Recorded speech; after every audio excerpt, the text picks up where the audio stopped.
Good morning, Flagler County. I'm Rich Carroll. You're listening to Flagler's Morning News on Wednesday, August 11th, and this local news is a service of Flagler County's Toyota dealer, Beaver Toyota, here to wow you. Palm Coast City Councilman Victor Barbosa returned to the dais at yesterday morning's council workshop for the first time since being hospitalized with COVID-19. Barbosa said his experience with COVID changed his mind on the vaccine. To the vaccine, I wasn't a big on the vaccine, but when you're in that hospital, they give you so many antibodies and stuff, you might as well just take the vaccine.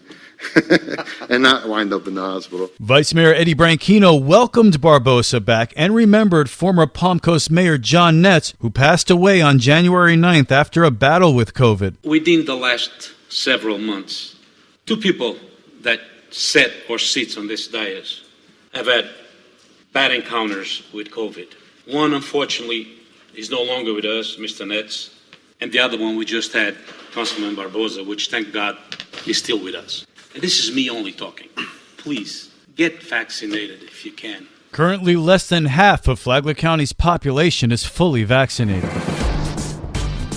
Students returned to the classroom in Flagler County yesterday, and for some, it was the first time they'd done so in a year after COVID-19 forced remote learning. Jason Wheeler is the community information specialist for the district, and he says the first day of school hit differently this year. A lot of kids back on our campuses, which is great to see. A lot of excitement in the air on all of our campuses. A completely different vibe. I don't want to say it's back to where it was 2-3 years ago, but it's getting there. A lot of smiling faces, a lot of kids, and we heard from teachers as well, and the students telling the teachers that they're happy to see them, and for those who have been on campuses for over a year, it was especially exciting for them. But it wasn't perfect. Wheeler tells WNZF there were some issues with transportation in the morning. We anticipate probably for the rest of the week, maybe buses running a little bit behind. We ask our parents to please bear with us on that as we get things settled. And we see this every year. After that first week, the bus routes get solidified. Everybody's used to that new schedule, and things start to run a lot smoother that way. Schools won't be COVID-free, but they are taking steps to ensure kids can stay in the classroom. Gretchen Smith with the Flagler County Health Department outlines the COVID protocols that are in place at both public and private schools. Students, staff, and teachers who are experiencing any symptoms of COVID-19 or who have received a positive test for COVID-19 should not attend school-sponsored activities or be on the school property until the student either receives a negative test or asymptomatic or 10 days have passed since the onset of symptoms, which means that the student has no fever at that point and the other symptoms they have been resolved. Those who are contact traced after being exposed to someone who tested positive for COVID-19 will be subject to a rapid COVID test. If you get a positive one, then yes, you're going to have to sit out. But if you're asymptomatic and if you get a negative rapid test after 4 days, like everyone's going to have to quarantine for 4 days. But on the afternoon of the fourth day, you can come to the health department. We can do another diagnostic test. And if you're negative, you can go back to school the next day. So you can go back to school on day 5. The person must then return to the health department for another rapid test on day 6. And if that test is negative, then they're in the clear.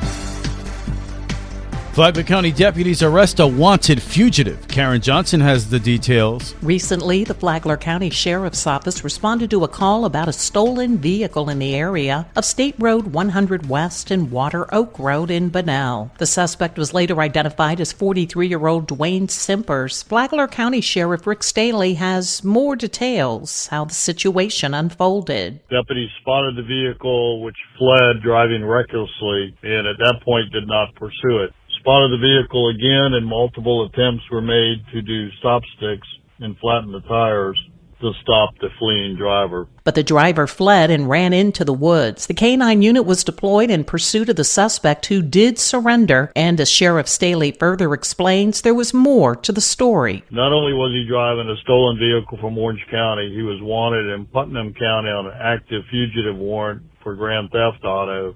And he had a significant amount of narcotics on him and in his vehicle. Simpers is being held in the Flagler County Jail without bond. For Flagler's Morning News, I'm Karen Johnson.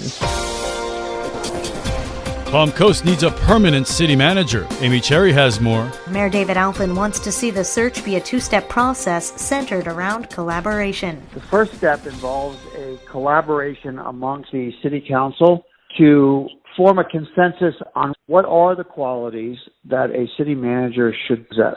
Once we're able to come to an agreement, a consensus on what those qualities are, we can then discuss how we would go about identifying a candidate that would possess those qualities. Denise Bevan is currently serving as interim city manager after Matt Morton resigned in May. From the WNZF Newsroom, I'm Amy Cherry.